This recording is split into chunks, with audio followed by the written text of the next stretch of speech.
topic. One guy said, have patience with the process. And the other guy said, try to make things happen on your own. Those were the parting words of advice from the Small Business Administration. That was not exactly super encouraging.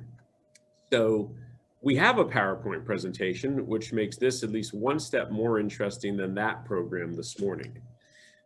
A lot of what we're going to talk about has to do with the Payroll Protection Program. What I did learn this morning is that what I'm going to tell you now over the next hour or so is the current best information, but the new administration under President Biden is already suggesting something called the America Rescue Plan, which is a new plan that could, I'll use the word trump, but I'm using it in the sense of get over on one, not on the person, could trump the current plan, which is kind of new also. So when the talk started this morning with the SBA, they mentioned that the America Rescue Plan could be something that changes a lot of what I'm going to tell you. So we'll hope for the best. This is the most current information about the new COVID relief and how it impacts us in general and travel more specifically. The Payroll Protection Plan should be 3 letters that you're somewhat intimately familiar with based on what's happened in the past.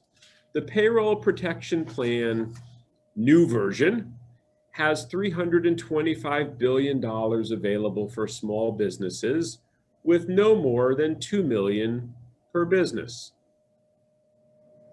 What's new is that the Payroll Protection Plan is now extended to new things like 501c6 organizations, DMOs, quasi-governmental entities, shuttered live venues, motor coach carriers.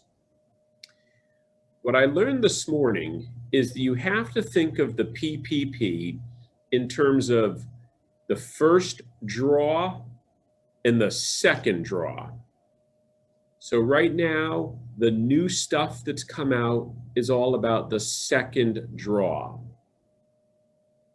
If you were not eligible under the old PPP, but you now are eligible under the new PPP, you are actually applying for your first draw. That's weird. So for instance, if you're a 501c6 and you weren't eligible before, but you are eligible now, what you're eligible for is what you could have gotten under the first draw. This is very important because what you could get was different. You could get more before. What's different though is that it has to be used for different purposes. The first draw and the second draw had different things that you could use it for. So already here we are in the first 3 minutes of the talk, and it's already confusing. And I do a lot of these talks to travel groups. And the one thing people always are kind words that they say to me is, you made something simple. You made it simple so we could all understand it. I hope that we can say that after today, but even I doubt that. So let's kind of go slow. Right now, there's a second draw available. It's available to companies who apply through your lender. So not through the SBA, through a lender approved by the SBA that typically has an online portal to do your application. If you're new because you couldn't apply before, you're actually applying for a first draw PPP. If you applied before and are applying again, you're applying for a second draw PPP. If you were eligible but didn't apply, you're still applying for a first draw PPP. So the first thing you have to get worked through in your mind is, what are you applying for? And you want to be careful when you talk to your lender that they understand which category of draw you're applying for. It makes a difference.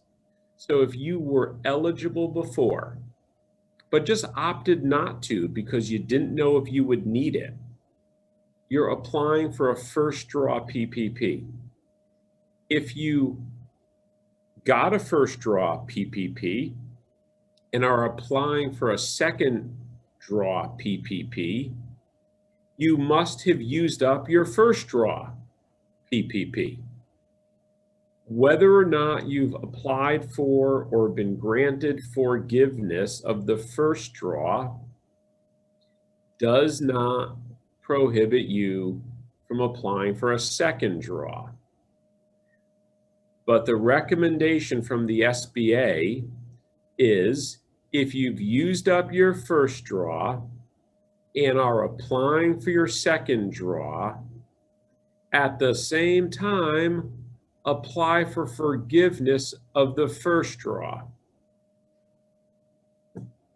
I hope everybody's sort of following along with this wackiness, but let's go back to the slide. You're eligible for the second draw if you have fewer than 300 employees and you don't receive more than 15% of your gross receipts from lobbying. Businesses between 300 and 500 people can be eligible for other traditional SBA loans.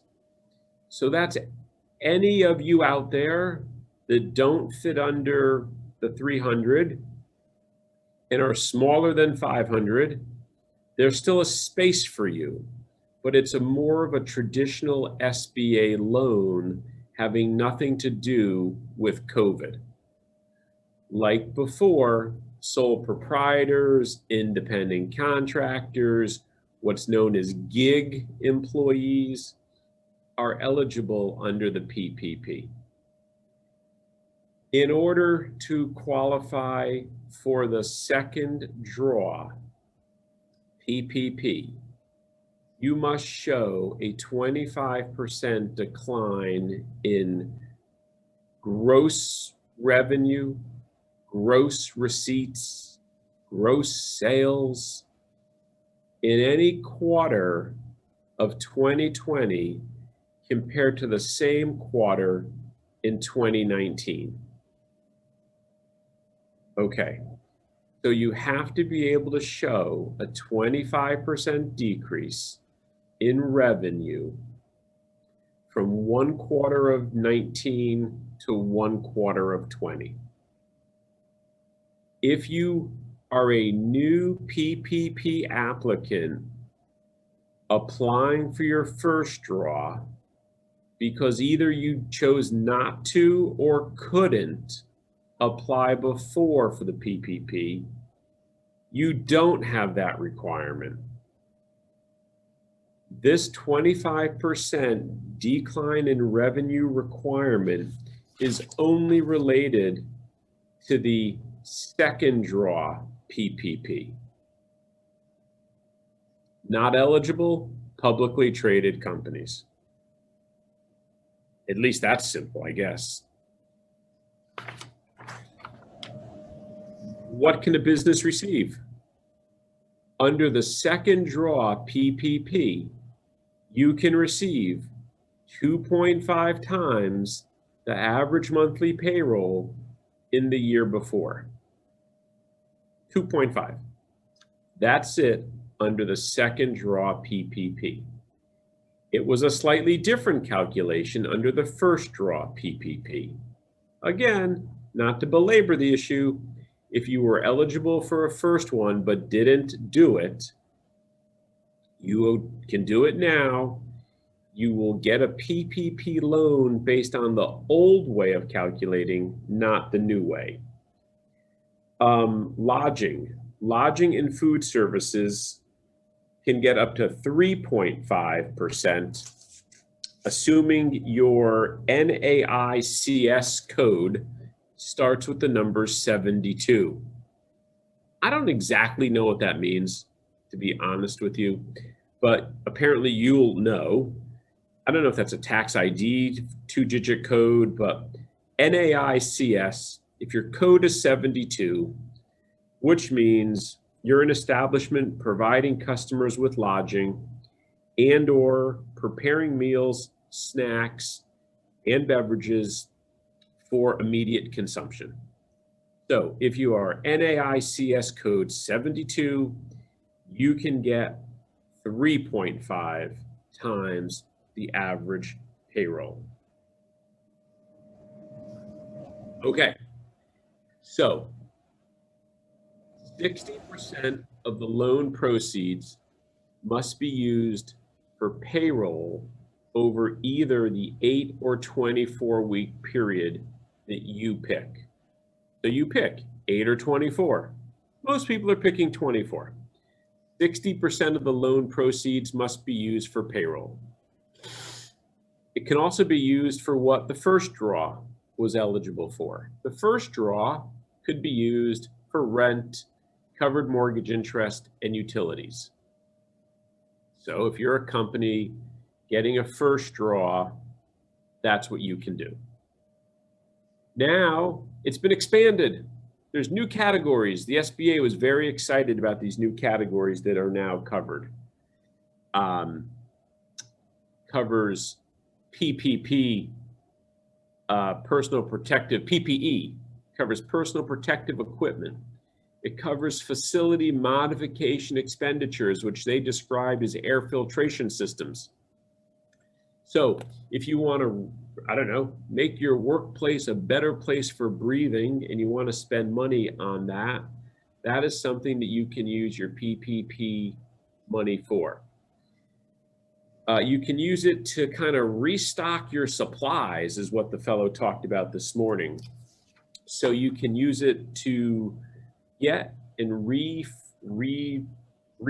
your supplies that are necessary for your business. And he described that as general supplies to run your business. Then the category of covered operating costs, which they describe as software and cloud computing services and software for your payroll needs or your accounting needs. So it's been expanded so that there's more things that you can use the money for. So that's a good thing. Applying for forgiveness is now supposed to be easier and simpler than ever, according to the SBA. There's a simplified application for forgiveness for loans of $150,000 or less, covered by either this 8 or 24-week period. According to the SBA, most people's loans have been completely forgiven. If it isn't completely forgiven, it's at a very low rate of interest, which I think he said was 1%, and they don't seem to have many people that have to owe anything. The one category of entity that thought they owed something under the old PPP was those entities that got a $10,000 EIDL advance. Under the old PPP, the $10,000 advance that you got didn't count for forgiveness. And so some people were left with a $10,000 loan because everything else was forgiven except the $10,000. For those of you that fall into that category, fear not, your government will get back to you and wipe out that other $10,000 so you won't owe that either. If you've started to pay on something that is now forgivable, the $10,000 EIDL advance, you'll get that money back. Don't hold your breath, but it'll be coming. Okay, in order to do the forgiveness, you go online to your lender, to their portal, and you must sign and submit a one-page certification with a description of the number of employees the borrower was able to retain because of the loan, and the estimated total amount of the loan spent on payroll costs, and the total loan amount. Borrowers are required to retain relevant records related to employment for 4 years and other records for 3 years. Now, on this morning's webinar, somebody asked, what documents? And the answer from the SBA was any documents that your lender requires you to submit. The SBA and our federal government does not have a list of documents that you should be saving. So it might be tax forms, it might be payroll forms, it might be profit and loss statements, it might be bank deposits, it might be reconciled bank statements. So whatever papers your lender says are important are the ones that you need to keep for these number of years. Okay. I've already covered the EIDL advance. By the way, under the new EIDL advance, it's up to 10,000. It doesn't mean it'll be 10,000. And if you get an EIDL loan, remember, EIDL, Economic Injury Disaster Loan, is a repayable thing with an interest rate of 3.75, or for nonprofit 2.75 for 30 years. The maximum now is up to 150,000. The old maximum was up to 2 million. You can apply for generally speaking, both of these things, EIDL and PPP. They can't be used for the same expenses. Raise your hand if you're confused, because it's very confusing. So I'm trying to go slow so I don't speak too fast and make the confusion ever so more apparent. Unemployment extension. Listen, it's terrible out there. Many of my friends, many of my clients, many of their staff, I've been in this industry for 29 years. I could name dozens and dozens and dozens of unemployed people right now. This federal pandemic unemployment compensation program is going to provide additional unemployment benefits of $300 per week until March 14th. The new Biden America Rescue Plan, not yet the law, is going to raise it to $400 through September 30th. So not yet the law, but headed towards being the law, since the Democrats control the House, the Senate, and the executive branch. So this is the current right answer, 300 through March 14th. The most likely realistic answer is 400 through September 30th. Okay.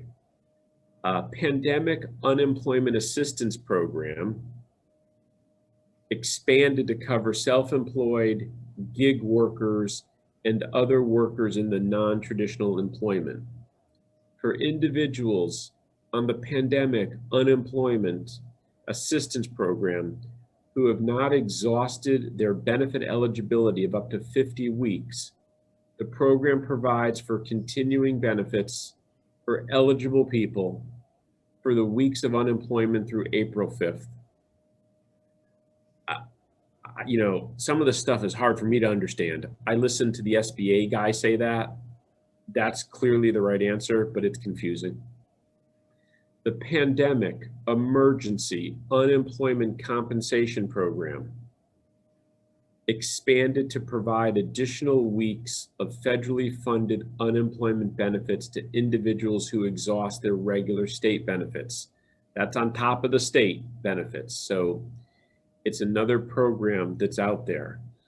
The SBA people this morning suggested calling your local unemployment office if you have questions about this. My daughter's collecting unemployment. She's tried calling dozens of times. It's wickedly confusing. If I can help, reach out to me. I can't make any promises on this one. I can sure draft good terms and conditions and waivers and releases. This stuff is definitely a little trickier. This requires states receiving funds for extended unemployment benefits to have in effect a method to address any circumstances in which the claimant of unemployment compensation refused to return to work or to accept an offer of suitable work without good cause, including an easy way for employers to report individuals who refuse to work.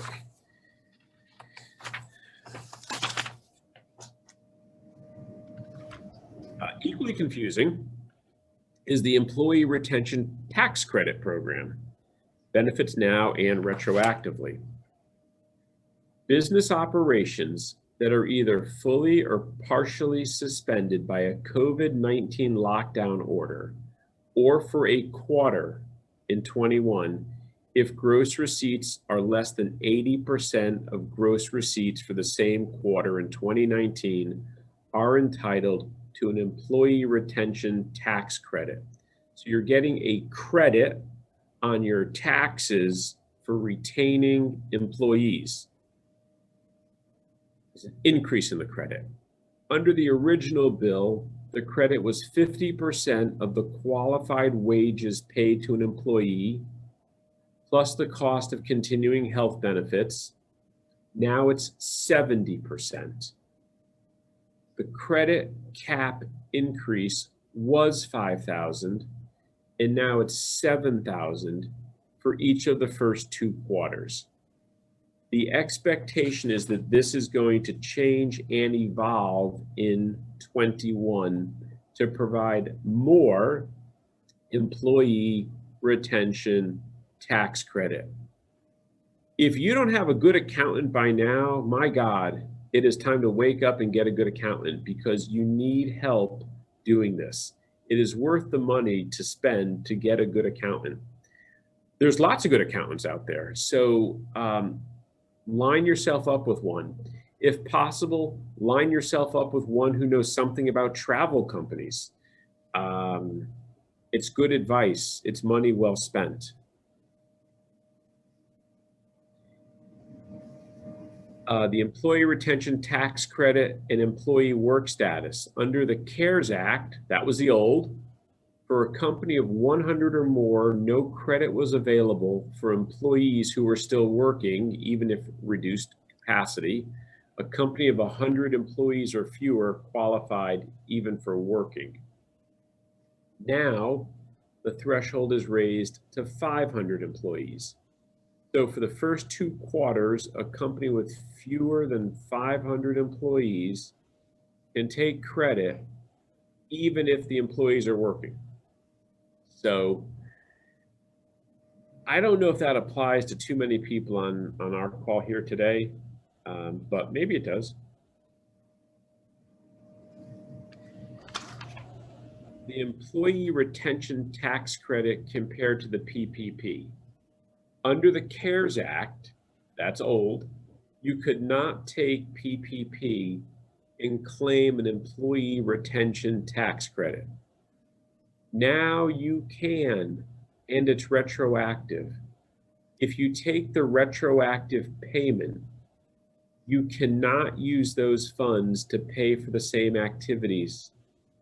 For example, if you received PPP, but paid wages in excess of the PPP loan, you qualify for a credit for that excess by way of an amended employment tax return.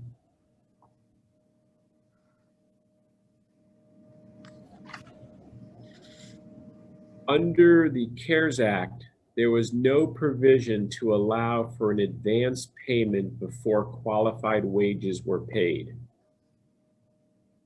Now, if you have fewer than 500 employees, you may receive an advance of 70% of the average quarterly payroll for the same quarter in 2019.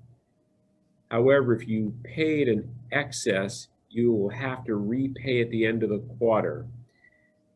This was confusing when the SBA talked about it. It's equally confusing in my mind right now, but it is important to look at for your taxes for this year. None of you should be doing your own taxes for 2020.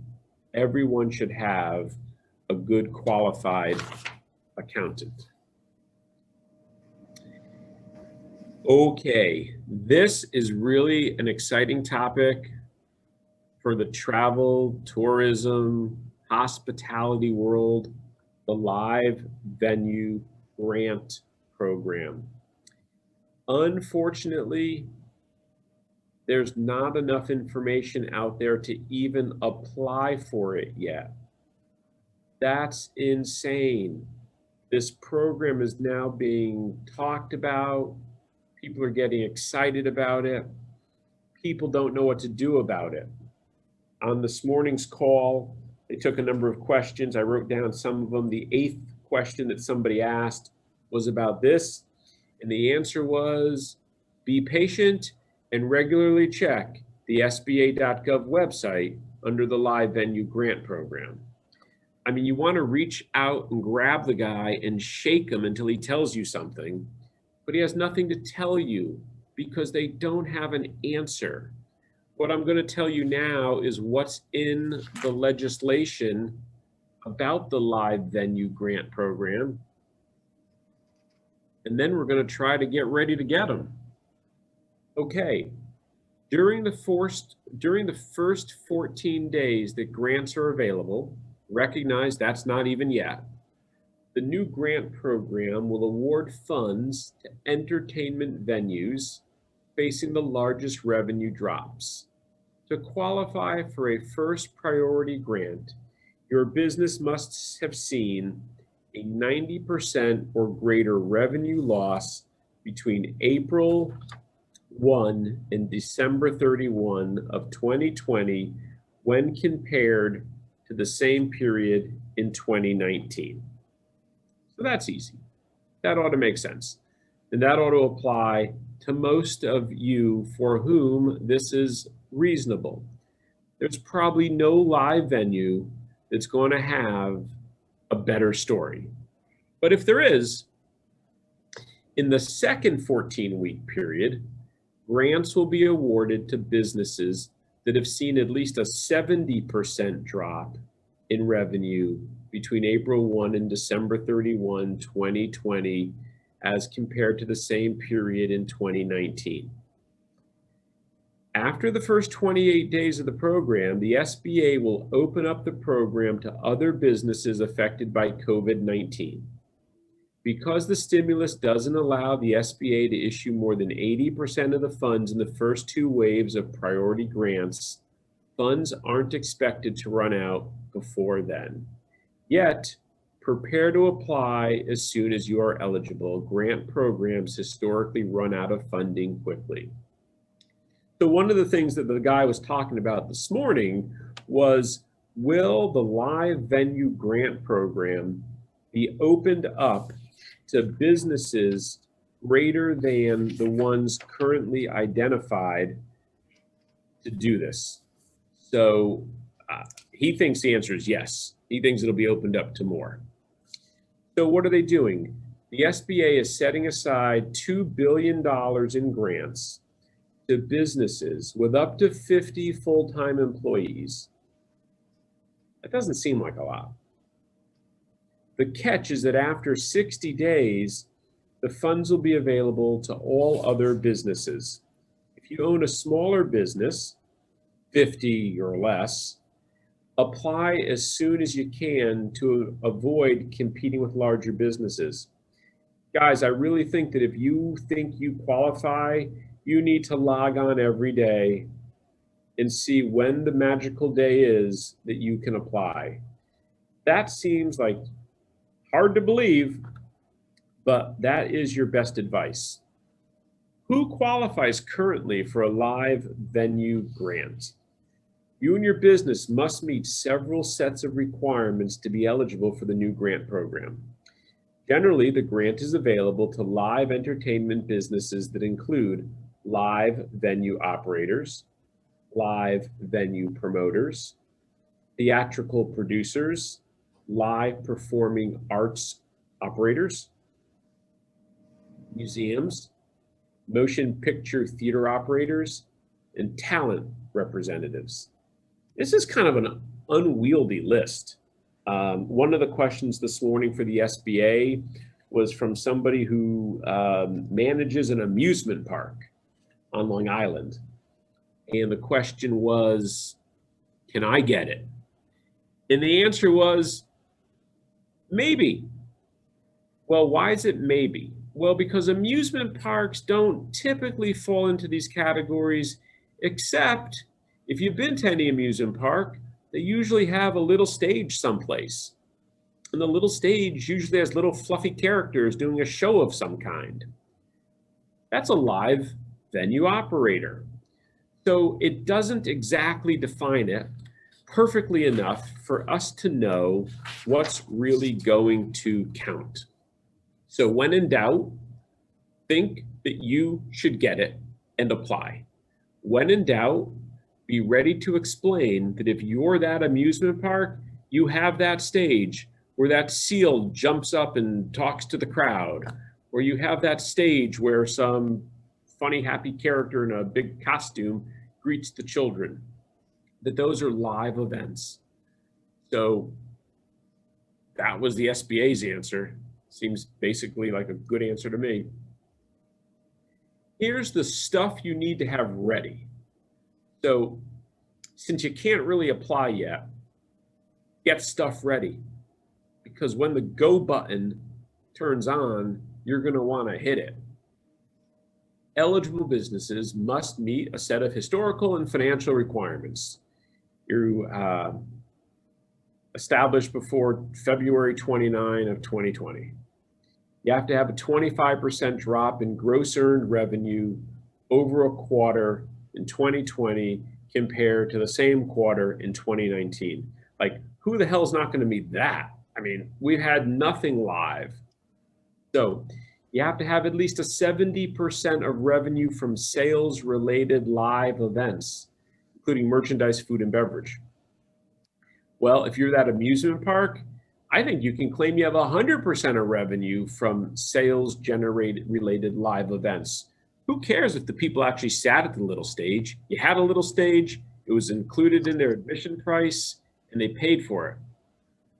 Now, you have to operate or intend to resume business as usual after restrictions are lifted. So like if your website says, sorry, we went out of business, that's not going to be very good. So if you think you might be going out of business, don't say that yet. You intend to resume business. That's it. You have to not list securities on a national security exchange. Don't receive more than 10% of gross revenue from federal funding. Wasn't awarded a PPP loan in version 1 of this thing. That's because you probably weren't eligible, by the way. And doesn't make more than a trivial amount of income from sales or services that are excessively sexual in nature. I don't know. That's what it says. If your business was awarded disaster assistance through the Stafford Act, it doesn't count against your eligibility for this program. Eligible businesses or organizations owned by a state or political subdivision of a state can only include the business or organization. Sort of the DMO, some DMCs, some live venues that are operated by the government. While the program isn't as strict as the PPP, your business must have no more than 2 of the following characteristics. So so no more than 2. You have to owns an eligible business in more than 1 country. So Disney won't get it, I guess. Owns an eligible business in more than 10 states. And employed more than 500 employees as of February 29, 2020. So Disney and Universal are not going to be competing for this money with you. But those are the important features. All right. Eligible performance spaces are limited to those that have a defined performance and audience space. Use mixing equipment, a public address system, and some lights. Sell paid tickets or other charges to most events. Pay artists fairly. Any nonprofit venue events are produced and managed mainly by paid employees. And you market performances in print or through social media. So again, getting back to my amusement park example, I'd say those all qualify. When I've watched the seals or watched the characters, they've had audio systems, they've had lights. I assume the people got paid. I bought a ticket to get into the park. So I would argue that that kind of entertainment qualifies. Okay, you have to have at least one person filling 2 or more roles, though they don't have to be a paid person. This is just crazy, right? I mean, the fact that there's this much weirdness about this law is shocking.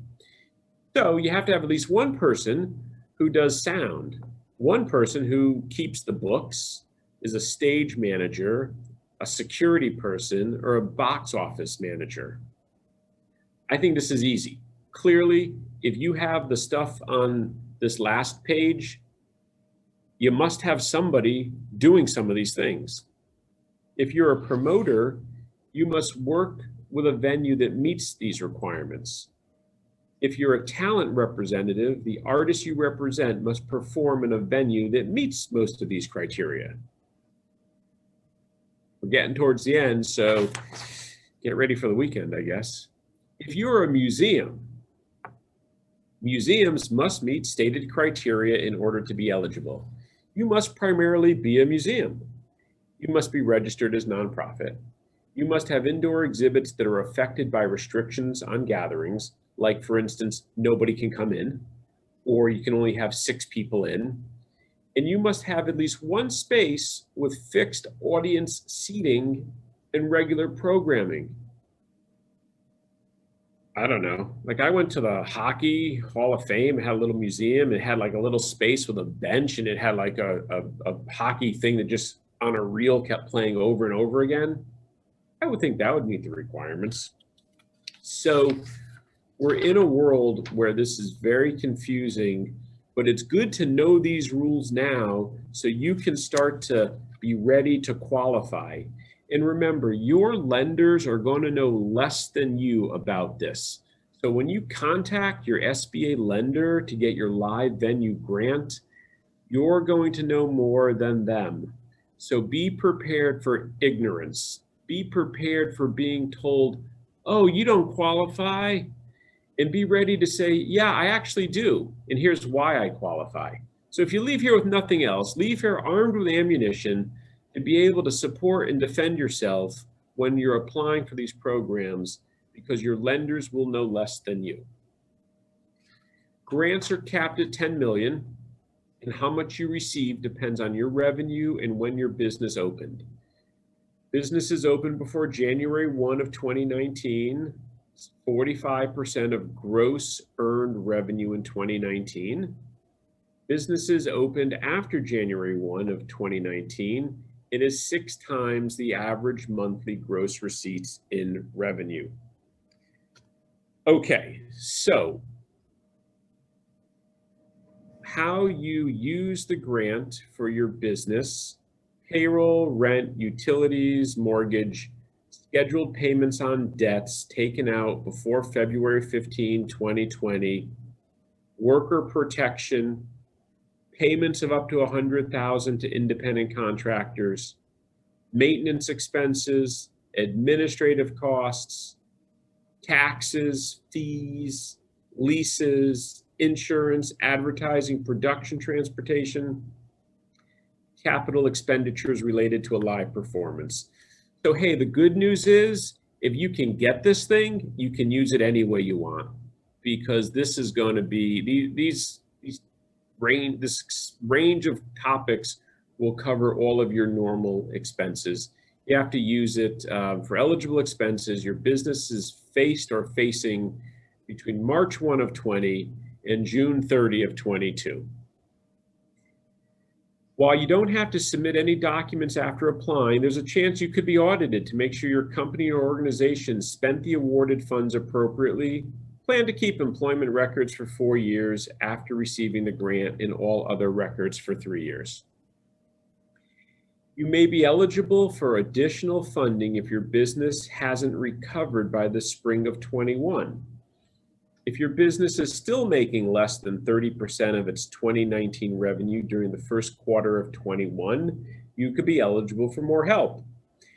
Generally, supplemental grants are capped at 50% of your initial grant, and the sum of both grants is capped at $10 million.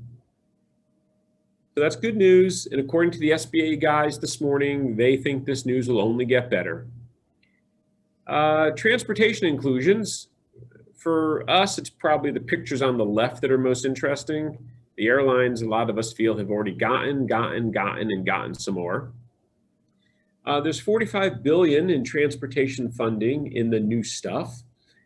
$16 billion for airlines, $14 for transit systems, $10 billion for highways, $2 billion for airports and intercity buses, and $1 billion for Amtrak. That's it. I hope you found that somewhat interesting. My email is there, jment@mentlaw.com, and we could try to help you along the way. But now I'll turn it back to Lisa.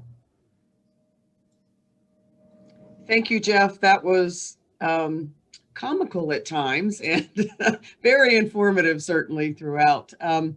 Did anybody have any questions? I don't see any in the chat room right now, but if you've got one live, feel free to turn on your mic and ask away. Oh, we do have one in the I do see a little bit here. Yeah. Can we apply EIDL second time? We received the first last year. Yeah, the answer this morning from the guy was yes. So, yep, that was a question somebody asked him this morning. Oh, hey, Keith. Oh, I see your, like, picture. I don't see, like, your actual face, but I see your name. Oh, hey. Hi, Keith. Keith, it's probably a good time for a song, but I won't put you on the spot to sing for us. When you were on the call this morning, did anyone from the SBA give guidance on when the details and about how to apply for the advance for the No, absolutely. They gave no precise answer other than check daily, which I found to be like just super silly. I have a question for you, Jeff. Okay. I do too, also. Oh, hi guys. Okay. Nice to interact and talk to people. Yeah. Well, first of all, thank you very much, Jeff, for giving this inside information to the group. This is maybe a little bit of a specific question, but you were mentioning, of course, the banks who have been tasked with the administration and the interpretation of the rules of forgiveness have not opened up many of the ability to do so. Some of the major banks have not done that. So that brings us a little bit in an awkward situation, because you mentioned, on the one hand, if you're going to go for a second draw of PPP, the suggestion is also ask for forgiveness on the first one. You got a little bit of a chicken and egg situation in there. But that will resolve itself, because that has been tasked to those banks. Has there been any further update about partial forgiveness? Specifically in the original PPP, the original thought was that you have to use the money in the proper manner, but we all have been faced with reductions in force, and we were under the original rules, we would have been penalized that you get only partial forgiveness if you don't maintain the whole payroll as it was beforehand. Is that now clarified a little bit more from if you spent the total amount of money for that you got as a PPP, you don't get penalized for the fact anymore that you did not maintain the headcount. Is there any more insight in that? I don't know that they talked about that today when I listened to them. What I heard them say today was the same story about retention of employees and part-time, two part-time people count as one full-time people, and that if you have a reduction in your staffing compared to what's going to be forgiven, it won't all be forgiven if you didn't retain the same. So I went on a client's portal the other day to try to help them. And right there's the question: how many employees did you have before, and how many do you have now? And I tried to manipulate the answers to see what it would say, and that portal through People's Bank of Connecticut is what it was. It started to change the expected forgiveness amount. But what they did say this morning is that there's been just a terrible slowdown in responding to people's forgiveness requests. So people are expected to be applying for the second draw PPP without knowing if the first draw is being completely forgiven, even if you believe it to be forgiven. You're going to get the second draw without yet knowing about the forgiveness, which is why they say you don't have to have your forgiveness application A, decided, or B, even submitted to apply for the second draw PPP. That's the best they talked about. That answers like a sliver of your question, but that's what they say. No, it's good. Give some insights. It gives some insight. It is being handled by the banks for the larger part, because they are the ones who are basically authorized to grant the forgiveness and hope that it gets approved by the SBA. Correct? Yes. Yeah. Okay. Thank you very much. Yes. Sorry. So you said live performance. Does the live performance have to be by human beings? They didn't say that. No, they didn't say that. That's why I'm using my seal example. Those are live performances by Well, I have manatees that are performing. I'm just curious. Yep, I think you qualify because somebody introduces the manatee. That's true. So I think you do qualify absolutely for that. I see a question in the chat that says the PPP loan amount 2.5 average monthly payroll, assume it's from 2019. Yeah, they said today that whatever payroll you submitted whatever payroll you submitted for your first draw PPP is your same payroll that's going to be used to calculate your new amount. This is really exciting stuff. Next time, invite me back for something more fun, though. Next time, bring me to San Diego. We'll talk about something really exciting. Yeah, there you go. We'll have more exciting things to talk about by then. Is there Any a way other for us questions? to get a copy of your PowerPoint, all of your, how Yeah, would we get that? I'll give it to Lisa and she can give it away to everybody. Yeah, I'll send it to you, Laurie, and everybody that's on this call, and then we'll post it on our website as well, if that's okay, Jeff. It's great. You know what? Great. My goal in this is to educate the industry as best as possible by touching as many people as possible. So have at Well, it. it sounds like they're still interpreting some of the legislation, and that's why you got to ask all the questions you can, because they may not be thinking of all of your particular scenarios. So Right. Lots to figure out for them. When in doubt, apply. Even if you're not sure if you're deserving, apply. You're going to be convincing the lender that you deserve it. They did say that the granting and approval of the PPP for the second draw will be slightly slower than the first draw, because they sort of let the cat out of the bag that they didn't do any verifying when they gave the money out the first time. And now they're going to do a little bit of verifying to make sure you're in fact real. I don't know. Your government, that's inaction 2 words or inaction 1 word. I don't know. That's great. Any other questions? All right. Thank you so much, Jeff. Thank you all for being here. And We'll make sure your presentation is available because there's a lot of good information in it. And also, as I said, it will be posted on the website. And if you have any other questions, it's jment@mentlaw.com, right? Yeah, thanks for having me. Have a great day. The resurgence of travel is coming soon. That's So, right. Thank you so much. Thanks, Right. everyone. Have a great afternoon and a great weekend. Bye. Thank you. Bye-bye.